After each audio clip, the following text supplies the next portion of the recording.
નમસ્કાર દર્શક મિત્રો, સ્વાગત છે આપનું લોકમંચમાં। મિત્રો, અલગ અલગ ચર્ચા કરતા હોઈએ છીએ આપણે લોકમંચમાં, પરંતુ આજની ચર્ચા કંઈક ખાસ છે, કારણ કે ગુજરાત વિધાનસભાની ચૂંટણી 2012ની પડઘમ વાગી ચૂક્યા છે। ફક્ત 3 મહિનાનો સમય છે હવે, અને ક્યાંક ને ક્યાંક હવે મતદાતાઓને આકર્ષવાના પ્રયાસો થઈ રહ્યા છે। દરેક રાજકીય પક્ષ ઈચ્છી રહ્યો છે કે તેઓ પાર્ટીમાં આવે, તેઓ સત્તામાં આવે, તેઓ સંચાલન કરે। દરેક વ્યક્તિ સત્તા ઈચ્છી રહ્યો છે, અને તેના જ કારણે ક્યાંક ને ક્યાંક અત્યારે વોટર્સને લલચાવવા માટે, લોભાવવા માટે અલગ અલગ પ્રકારની વાતો કરવામાં આવતી હોય છે। પરંતુ શું આની અસર પડશે ખરી? શું આનું પરિણામ પોઝિટિવ આવશે ખરું? શું વોટર આપણો સ્માર્ટ છે, સમજે છે, કે પછી આ લોભામણી જાહેરાતોમાં લોભાઈ જશે? આ બધી જ વાતોનું પરિણામ તો જ્યારે ચૂંટણીનું પરિણામ આવશે ત્યારે જાણવા મળશે। પરંતુ આજે એક મહત્વની જાહેરાત કોંગ્રેસ પક્ષ દ્વારા કરવામાં આવી છે। ઘરનું ઘર। જી હા મિત્રો, જેમની પાસે પોતાનું ઘર નથી, કોંગ્રેસ પક્ષે જાહેરાત કરી છે કે જો તેઓ સત્તામાં આવશે તો ઘરનું ઘર આપવામાં આવશે। અને આવી જ કેટલી બી જાહેરાતો બીજા પક્ષોએ પણ કરી છે। તો આ જ બધી ચર્ચા કરવી છે આજે લોકમંચમાં, અને તેના માટે બે મહાનુભાવ આપણી વચ્ચે ઉપસ્થિત છે અત્યારે। સૌથી પહેલા વાત કરીએ નિશિતભાઈ આપની સાથે। નિશિતભાઈ, આપનું સ્વાગત છે। નિશિતભાઈ મહામંત્રી છે ગુજરાત પ્રદેશ કોંગ્રેસમાં, અને સાથે જ જે આપણા બીજા મહાનુભાવ છે મણિભાઈ પટેલ। મણિભાઈ પટેલ, આપનું સ્વાગત છે। મણિભાઈ પટેલનો જો ઇન્ટરવ્યુ આપવા જઈએ અથવા તો તેમનો જો પરિચય આપવા જઈએ તો કદાચ એવી રીતે આપી શકાય કે રાજકીય વિશ્લેષક છે, જાણીતા કોલમિસ્ટ છે અને વરિષ્ઠ પત્રકાર પણ છે। મણિભાઈ, સૌથી પહેલા આપને જ પ્રશ્ન પૂછીશ કે જે પ્રમાણે મેં કહ્યું, મેં જે શબ્દ વાપર્યો કે લોભામણી જાહેરાતો, આપ આ જાહેરાતોને એક પત્રકાર તરીકે, એક રાજકીય વિશ્લેષક તરીકે કઈ રીતે મૂલવો છો? આપણા કોઈ પણ રાજકીય પક્ષને 66 વર્ષ પછી એમ કહેવું પડે કે તમને ઘરનું ઘર અમે આપીશું, અને એ લેવા માટે લોકોની લાઈનો લાગે, એનું ફોર્મ, ઘર તો એ ફોર્મ લેવા માટે લોકોની લાઈનો, એ જ કદાચ આપણા રાજ્યનું દુર્ભાગ્ય છે કે માણસની પાયાની જરૂરિયાતો, જેની અત્યાર સુધી બધી ચૂંટણીઓ લડાતી, કોઈ ગરીબી હટાવો કહ્યું, કોઈ રોટી કપડાં મકાન કહ્યું, કોઈ ભય ભૂખ ને ભ્રષ્ટાચાર કહ્યું, તો આ જે પાયાની વસ્તુઓ પણ આપણે સંતોષી શક્યા નથી। અને એના કારણે લોકોને આજે પણ આટલી મોટી સંખ્યામાં લોકો ઘર વિહોણા છે। એના માટે આપણે કોઈ એક રાજકીય પક્ષને જવાબદાર નહીં ઠેરવીએ, પણ આ પાયાની વસ્તુ આપણે સંતોષી શક્યા નથી, અને એનો એક ફોર્મ લેવા માટેનો આટલો બધો ધસારો છે, તો લોકોને પોતાનું ઘર બનાવવાની કેટલી તીવ્ર લાગણી હશે, મને લાગે છે એ કદાચ વધારે મહત્વનું છે। જી નિશિતભાઈ, આપની પાસે આવવા માંગીશ, પૂછીશ કે જે પ્રમાણે આપના પક્ષે જાહેરાત કરી છે કે જો કોંગ્રેસ સત્તામાં આવશે તો ઘરનું ઘર આપવામાં આવશે, ખાસ પ્રશ્ન એ છે કે મણિ કાકાએ જે વાત કરી કે વરવી વાસ્તવિકતા છે કે આઝાદીના આટલા વર્ષો પછી આજે આ પરિસ્થિતિનું નિર્માણ થયું છે। આજે કોંગ્રેસ સત્તા પર જ્યારથી ગુજરાતમાં નથી, અને કોંગ્રેસ જે રાજ્યોમાં સત્તા પર નથી, ત્યાં આ જે પાયાના આમ આદમી જેને કહેવાય, નાનો માણસ કહેવાય, ગ્રાઉન્ડ ઝીરો લેવલનો માણસ કહેવાય, એ વ્યક્તિઓની વ્યથા વધી છે ને વધી છે।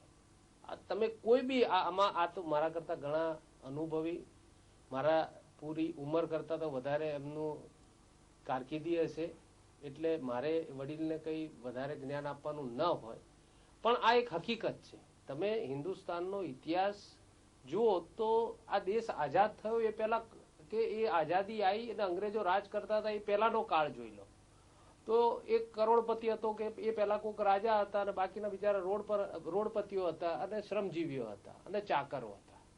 આ બે જ ભાગલા હતા। ત્યાંથી આખો મધ્યમ વર્ગ અને અપર મિડલ ક્લાસ એ 91 પછી ડેવલપ થયો। ત્યાં સુધી મિડલ ક્લાસ એ કોંગ્રેસની નીતિને જ આભારી છે, એવું મારું સ્પષ્ટ માનવું છે। અને ગમે તેવો તજજ્ઞ હોય, જો એનો અભ્યાસ કરે તો આ વર્ગ જે ઉભો થયો, આજે તમે વિચાર કરો કે આ 1980 પહેલા તમે જુઓ તો ફ્રીજ એ લક્ઝરી ગણાતો હતો, 1990 પહેલા જુઓ તો એર કન્ડિશન એ લક્ઝરી ગણાતી હતી, મોબાઈલ ફોન 97 માં લક્ઝરી ગણાતી હતી। આજે આ બધી એમ્યુનિટીઓમાં આવી ગઈ. આજે તમે બાઇક જુઓ તો 84માં તમે એક બાઇક લેવો, એક સ્કૂટર લેવા જાઓ તો 5,000 રૂપિયાનું સ્કૂટર હતું ને 5,000 રૂપિયા કદાચ પ્રીમિયમ હશે. આજે એ કઈ નીતિના કારણે એવું થયું કે ઘેર ઘેર બાઇક થઈ ગયા. આજે ઘરમાં જેટલા સભ્યો હોય એટલા વેહિકલની વાત થઈ. અને કયો વર્ગ? એ મધ્યમ વર્ગ અને upper middle class. Upper middle class હોય તે ગાડીઓનો માલિક થવા માંડ્યો.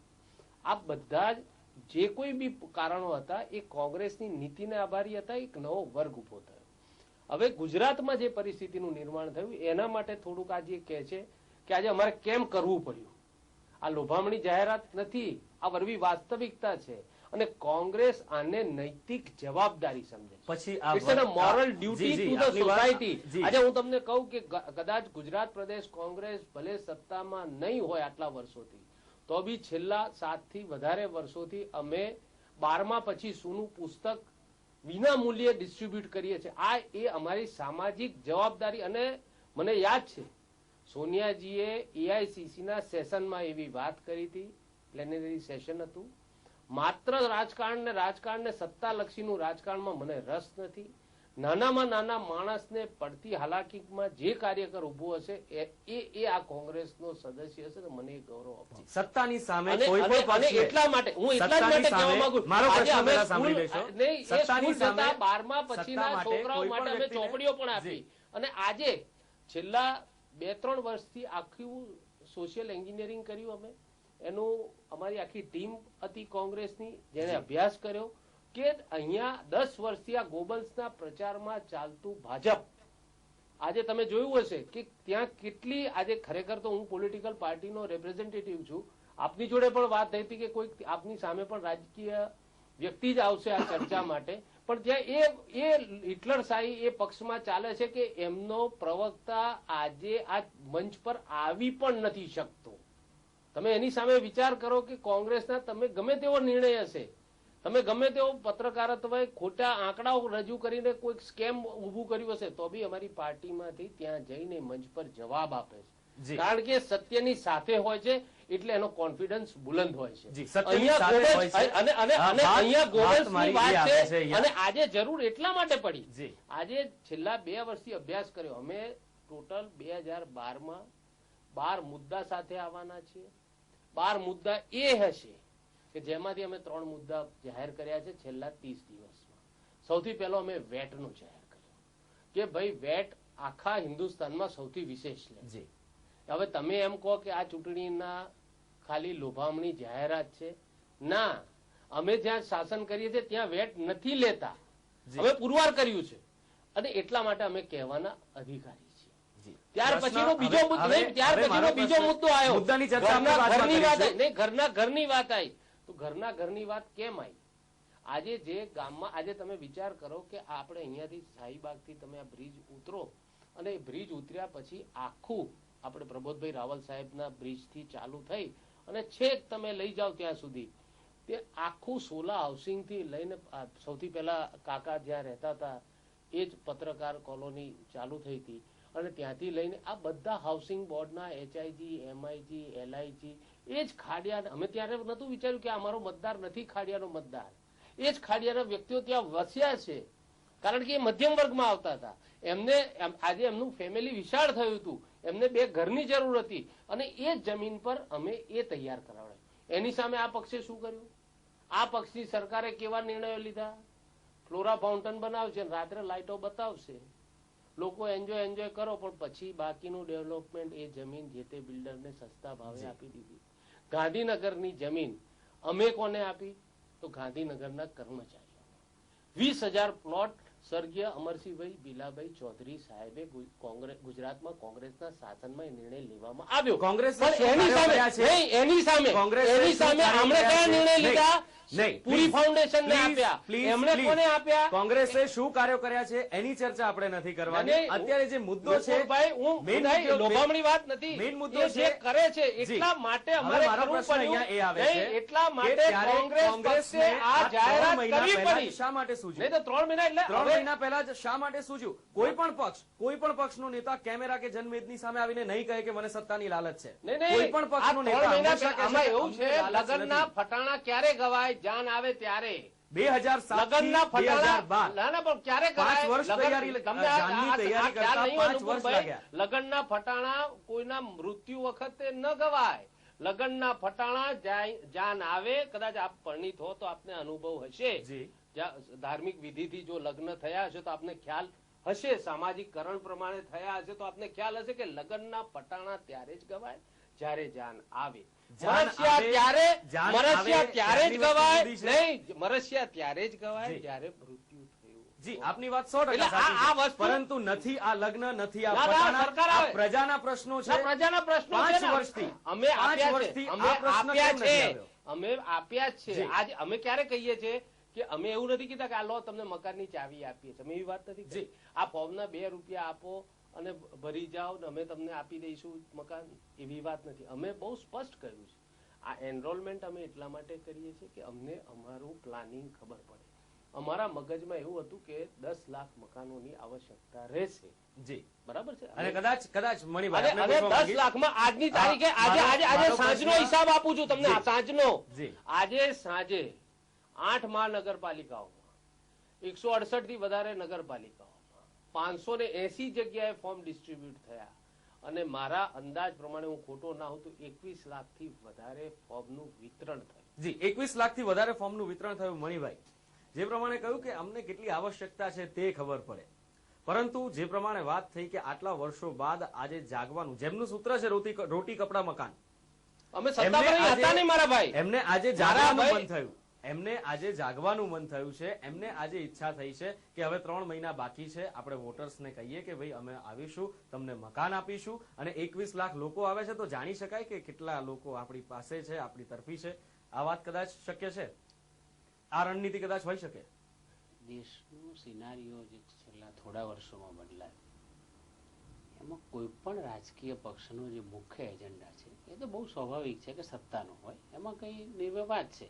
કોઈ પણ બીજેપી હોય કે કોંગ્રેસ હોય કે સમાજવાદી પાર્ટી હોય કે કોઈ જનતા, કોઈ પણ પાર્ટી, કારણ કે આપણે એવું સ્વીકાર્યું છે ડેમોક્રેસીમાં કે ભાઈ સત્તા થકી સેવા થઈ શકે, પ્રજાના કામો થઈ શકે, લોકશાહીનો એક મૂળભૂત વાત છે. પણ એ મત મેળવવાની દરેકની પદ્ધતિઓ જુદી જુદી હોય છે. આપણે સ્વીકારીએ કે ના સ્વીકારીએ, આ ચૂંટણી ટાણેનું જ એક વસ્તુ છે. લોકો આકર્ષાયા છે. કદાચ એમ કહું કે કોંગ્રેસ એના એજન્ડામાં સફળ થઈ છે, કારણ કે એ મતમાં કેટલું પરિવર્તિત થશે એ સમય કહેશે. પણ આજે તો એ લોકોને આકર્ષી શકી છે કોંગ્રેસ આ મુદ્દા ઉપર. બીજું કે આટલી બધી ગુજરાતમાં રહેઠાણની અછત કેમ ઊભી થઈ? ગુજરાતમાં ગુજરાત હાઉસિંગ બોર્ડ હતું, બંધ થઈ ગયું. લાખોની સંખ્યામાં મકાનો બનાવ્યા, પત્રકારો માટે બનાવ્યા છે. તમે ચાંદખેડાથી માંડીને નારણખેડાથી માંડીને કયા પક્ષે કરવા, પણ હાઉસિંગ બોર્ડ હતું. અને બહુ મોટા મોટા જૂના ગાંધીવાદી માણસો એના ચેરમેન હતા. અને મધ્યમ વર્ગના મકાનો આજે પણ એ આજે કઈ સ્થિતિમાં છે? લગભગ મૃતપાય સ્થિતિમાં છે. દુકાન બંધ થઈ ગઈ, તાળું મૃતપાય સ્થિતિમાં છે. ગુજરાતમાં ગુજરાત સમ ક્લિયરન્સ બોર્ડ હતું, ઝૂંપડા માંથી મકાનો આપવાનું, એ તો લગભગ બંધ જ થઈ ગયું. એ તાળું વાગી છે. હવે તો સામાન્ય ગરીબ માણસ, આ તો મધ્યમ વર્ગ માટે હતું. સ્લમ ક્લિયરન્સ બોર્ડ તો ઝૂંપડા વાળાને મકાન આપવા માટેનું બોર્ડ હતું. હું કોઈ રાજકીય પક્ષની વાત કોને બંધ કર્યું, કયા સમય બંધ કર્યું મને જ પડતું. પણ મકાનની જરૂરિયાત વાળા આ 2 નિગમો, ભૂમિહીન વાળા હળપતિઓ માટેનું એક બોર્ડ છે, ઘણા છે ગ્રામીણ, પણ એ બધા આજે કઈ સ્થિતિમાં છે? આપણે કેમ આટલી બધી મકાનોની અછત આપણા તો ઊભી થઈ? મને તો કોંગ્રેસના મિત્રોને પૂછ્યું, માન લો કે આજે એમને ભાઈએ કહ્યું 20 લાખ ફોર્મ કે 25 લાખ ફોર્મ જે આવ્યા હોય, પણ એ વસવાટો બાંધવા માટેનો પ્રશ્ન જ્યારે આવશે ત્યારે તમારે ગુજરાત હાઉસિંગ બોર્ડને સજીવન કરવું પડશે, શ્રમ કેન્દ્ર બોર્ડને સજીવન કરવું પડશે. તમારે એનું પ્લાન નહીં કરો તો તમે જે ગુડવિલ ઉભી કરી છે, પણ એ અમે જ ખોલ્યા હતા, અમે જ ચાલુ કર્યા હતા, કોકે બંધ કર્યા હતા, એટલે અમે ફરીથી પુનઃજીવિત કરીશું. આજે કોઈ મંદિર અવાવરું થઈ ગયું હોય, ખંડિત કોક આવીને કોઈ રાજાએ કર્યું હોય તો એને ફરીથી પ્રાણ પ્રતિષ્ઠા કરવી. તો હું તો બ્રાહ્મણ છું, એટલે હું આ વિધિનો જાણકાર છું.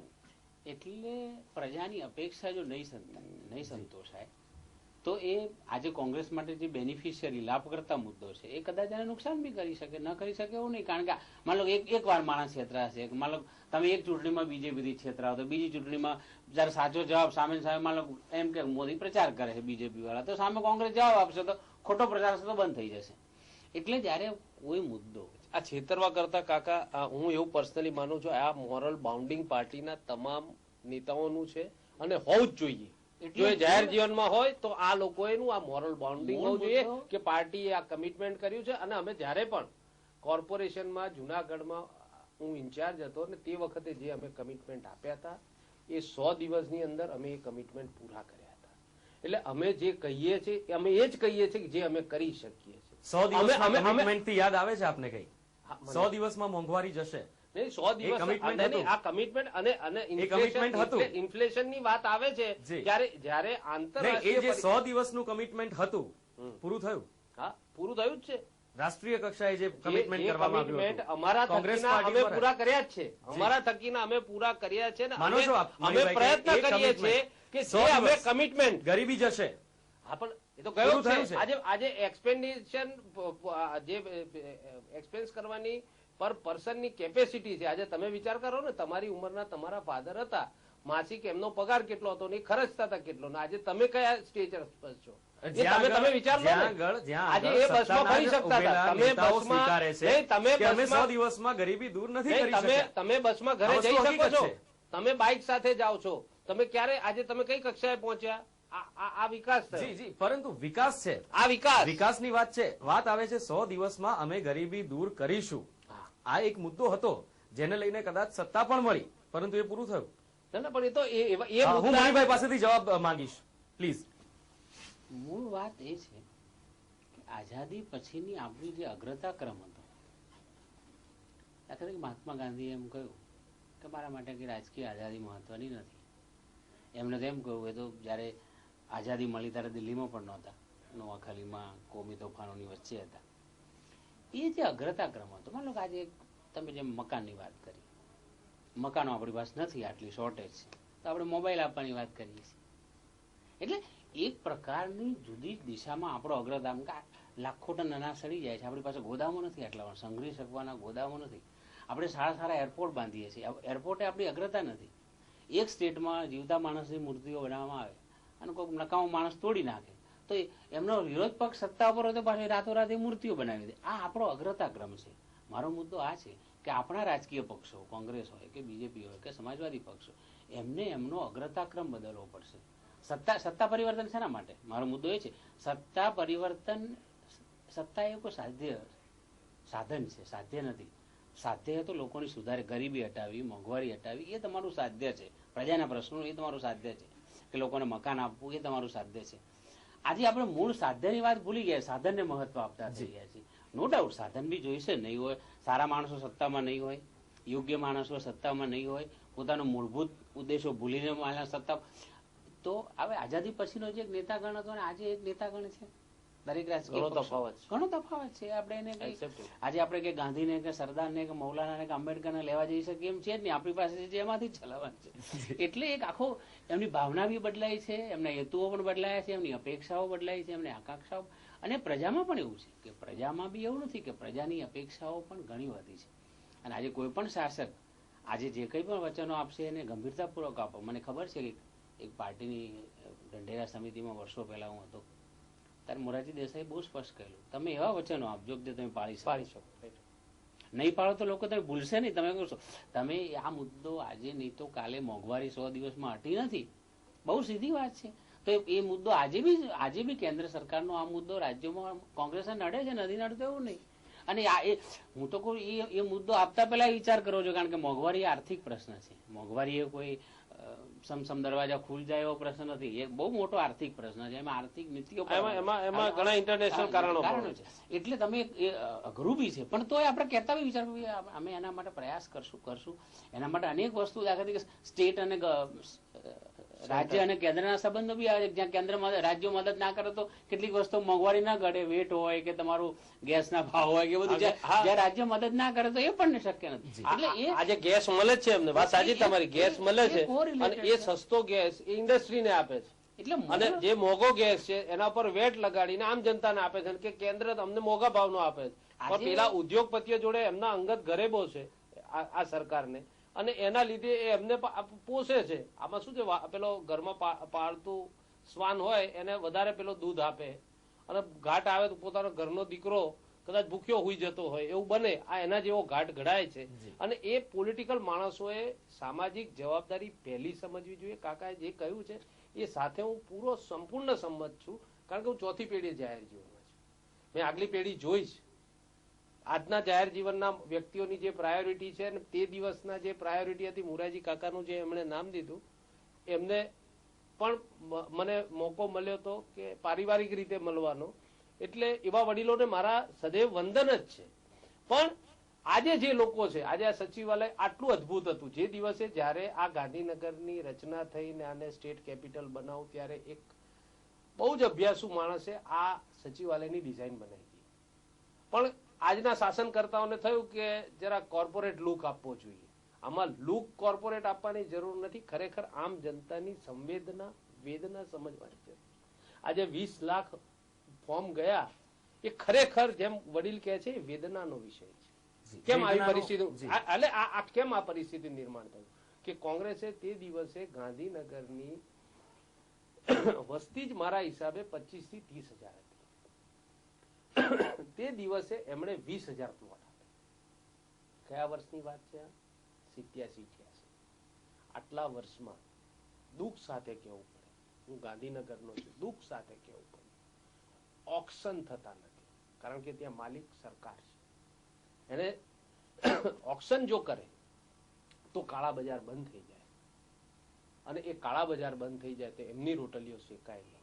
જી, એટલે જે કોંગ્રેસ દ્વારા સરકાર ઉપર, સત્તાધારી પક્ષ ઉપર હંમેશા આક્ષેપ થઈ રહ્યો છે. આક્ષેપ નથી, હકીકત કે મારો પ્રશ્ન પહેલા સાંભળી લેશો.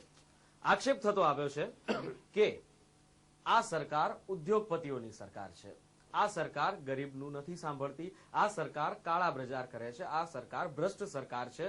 તો પછી છેલ્લા 10 વર્ષમાં કેમ એ જ સરકાર પ્રજાનો વિશ્વાસ જીતી રહી છે? અને પ્રજાનો વિશ્વાસ જીતવામાં હંમેશા, છેલ્લા 10 વર્ષની વાત કરું છું, સતત કોંગ્રેસ પ્રજાનો વિશ્વાસ જીતવામાં નિષ્ફળ કેમ રહ્યું? આજે તમારી વાત સાથે મદહંશે સંમત એટલા માટે છું કે પરિણામ તો બોલે જ છે, પણ 2002 નો આજે 2001 નો તમે જો જી, ખૂબ જ ટૂંકાળમાં સમયનો ખૂબ જ અભાવ છે. શા માટે કોંગ્રેસ તમને કહું, 2000 ખૂબ જ સમયની ખૂબ જ મર્યાદા છે. 2000 માં જયારે બાય ઇલેક્શન આયા, કેશુભાઈની સરકાર હતી અને ત્રણેય બાય ઇલેક્શનમાં કોંગ્રેસનો વિજય થયો. એ વિજય થયો અને પછી ભૂકંપ આવ્યો. પ્રજાને ખબર પડી ગઈ કે આ એડમિનમાં આ લોકો ઝીરો છે, આમને સમજ નથી, આ વિરોધ પક્ષમાં શોભે એવા વ્યક્તિઓ છે અને વિરોધ પક્ષ માટે તેઓ યોગ્ય છે. એટલે એમના પક્ષે એક વ્યક્તિને ઉપરથી સ્કાયલેબ જેમ એલિયન જેમ લેન્ડ થાય એ રીતે કોકને ડ્રોપ કર્યો અને અહીંની બધાને પરાસ્ત કરવાની એક નવી નીતિ આવી. એ નીતિ તમે બધા જાણકાર છો. જે નીતિનો ઉપયોગ કર્યો એમાં 2002માં એમને બેનિફિટ થયો. 2002 નું પછી એમણે લાગ્યું કે આ ધર્મના નામે રોટલીઓ નહીં શેકાય, એટલે એમને ગોવલ્સ પ્રચાર દ્વારા વિકાસની વાતો કરી અને માણસ તે દિવસે અંજાઈ ગયો 2007માં કે આ વિકાસ કરી શકશે. કારણ કે કોઈ બી માણસ, આજે હું બોલતો હોઉં તો મારી પાસે બી ઘણી મર્યાદાઓ છે આપને કહેવાની, પણ તે છતાં બી હું તમને ટાઈમ આપી રહ્યો છું. હું 2 વાર તમારી વાત સમજી ગયો, એટલે ત્રીજી વાર હવે તમારી સમજી લેજો કે 2007માં આ વિકાસની ગોબલ વાતોમાં માણસ ફસાયો. ચર્ચાને અંત આપવો પડશે કારણ કે આપણી પાસે સમયની મર્યાદા છે. એક પક્ષ બીજા પક્ષ પર આક્ષેપ કરે છે, બીજો પક્ષ પહેલા પક્ષ ઉપર તો વળી ત્રીજા ઉપર. આક્ષેપ પ્રતિ આક્ષેપની આ પ્રક્રિયા હંમેશા ચાલુ રહે છે. કદાચ આ આક્ષેપોમાં જ સામાન્ય માણસને પોતાનો જવાબ નથી મળતો, પરંતુ પ્રજાએ જવાબ આપવાનો છે, અને તે પણ ડિસેમ્બર 2012માં. કયો પક્ષ વધુ મજબૂત છે, કોનામાં પ્રજા વિશ્વાસ મૂકે છે, કદાચ ચૂંટણી પછી જ આપ સૌ જોઈ શકશો, આપણે સૌ જોઈશું. અત્યારે રજા આપશો લોકમંચમાં. નમસ્કાર.